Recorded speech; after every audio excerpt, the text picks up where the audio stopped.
5 years ago, when I was 55 years old, I decided to leave my career path in advertising to start a company that would do business between Sweden and South Korea.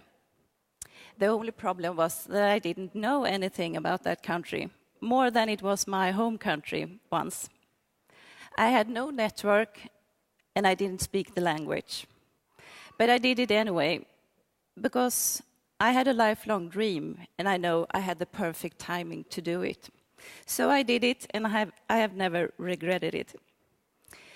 So in the beginning of this year, I started to feel that the life as a solo entrepreneur was a bit too lonesome. I wanted to go back and have workmates and have the feeling of being a part of a company structure. So I decided to turn my focus back on Sweden, to find new challenges. Only this time I was 50, and the work market was not that easy to re-enter, not that easy as I thought, and I was probably a bit naive.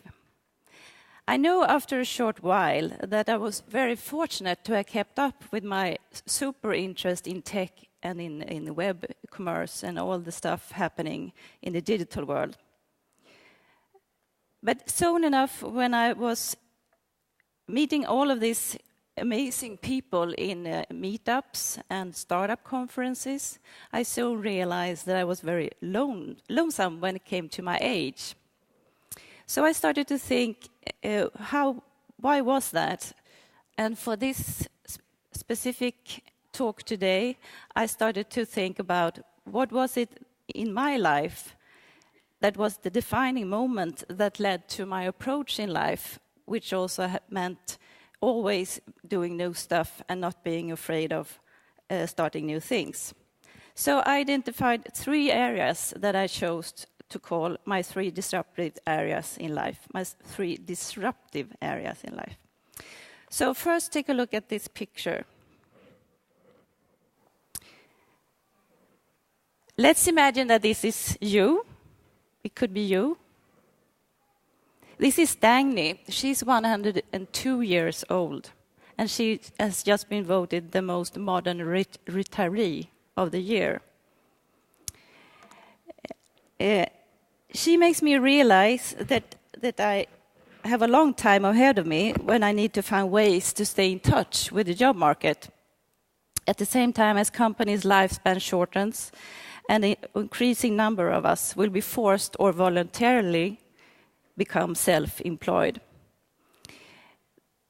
Dagny both inspires me, but she also scares the shit out of me.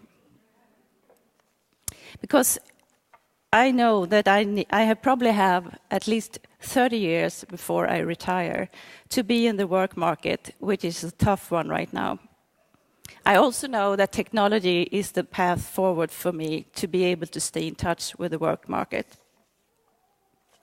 So let's go to the defining moments of my life. I identified 3 areas where family was one of the most vital ones.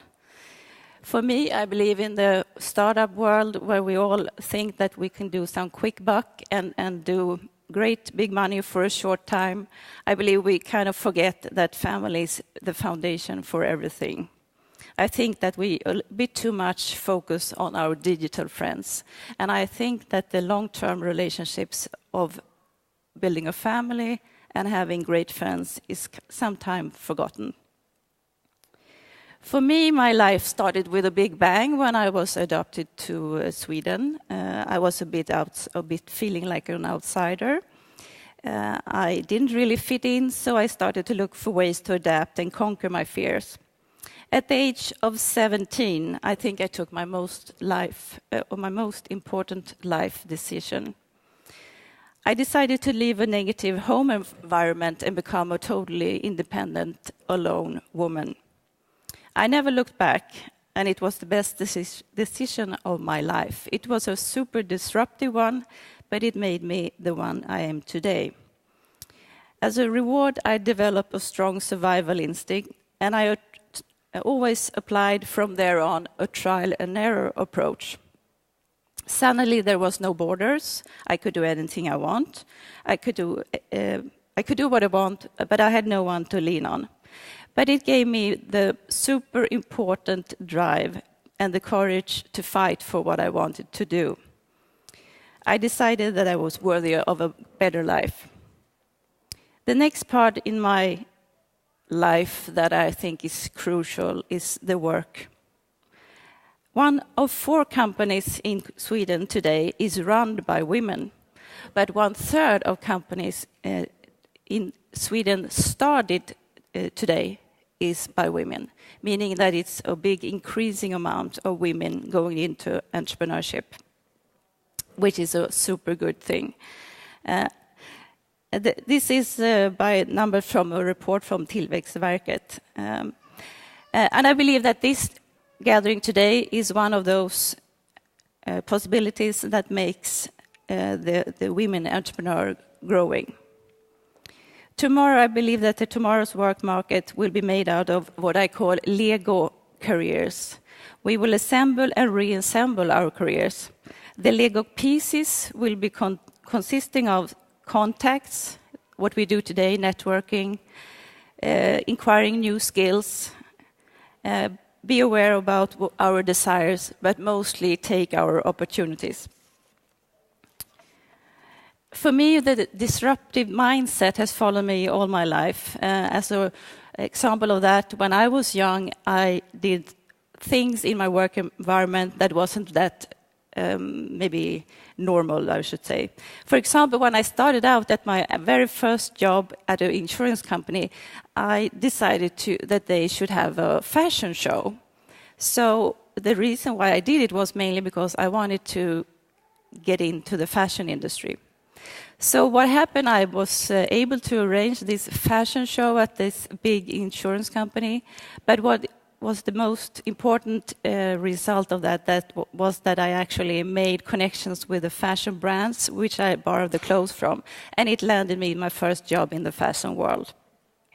Another crazy example is when I work extra at IKEA in Kungens Kurva. I decided once again to arrange a fashion show. Only this time I actually sewed all the clothes from IKEA curtain fabrics. And they actually allowed me to do that and present that on Kungens Kurva. But it wasn't only a crazy thing for me to do. I always had some purpose with it. And this time I borrowed a lot of accessories from a huge company, which was big during those days. So what happened is that after that, I actually landed my first gig as a business owner. I started a company with wholesales in accessories. So this means that a disruptive way of living is for me crucial to survive in this work environment. It is nothing that you just can take for granted. You really need to push your limits and you need to be really creative. Last area in my life where I approached things with a bit disrupted way is education.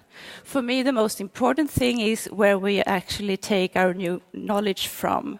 If we continue to read the Svensk Damtidning or whatever paper we read, it doesn't fill us with new competence and new skills. So for me, it starts with learning new stuff through the amazing online possibilities there are today, and to go to all these amazing meetups and conferences that are spread in Stockholm today or in Sweden. I have also approached this disruptive way when it comes to knowledge in my own little personal way. When I was home with paternity leave with my oldest daughter, I applied for Berg's, its name is now Berg School of Communications. I applied to their first actually distance course to become what is called a marknadsekonom. And that was the first course they ever had, which you can actually take online. That was my way in that days to actually keep up with a very fast-moving work environment. And over the years, I have always gobbled in every news channel, every book, every meetup I could go to, and always tried to push myself to learn new things. But I know one thing for sure, and that is that I will never be able to stop the learning process and the disruptive mindset. I need to always keep moving on, because by the end of the day, I still don't know what I want to be when I grow up. I will leave you with this. Today, I am the plus woman. Tomorrow, it will be you. The disruptive mindset must be kept over time, and we must share our knowledge. As I now officially launch GeekGirlMeetup Plus, I hope it can contribute to close the gap between our generations and create a positive change for women. Thank you.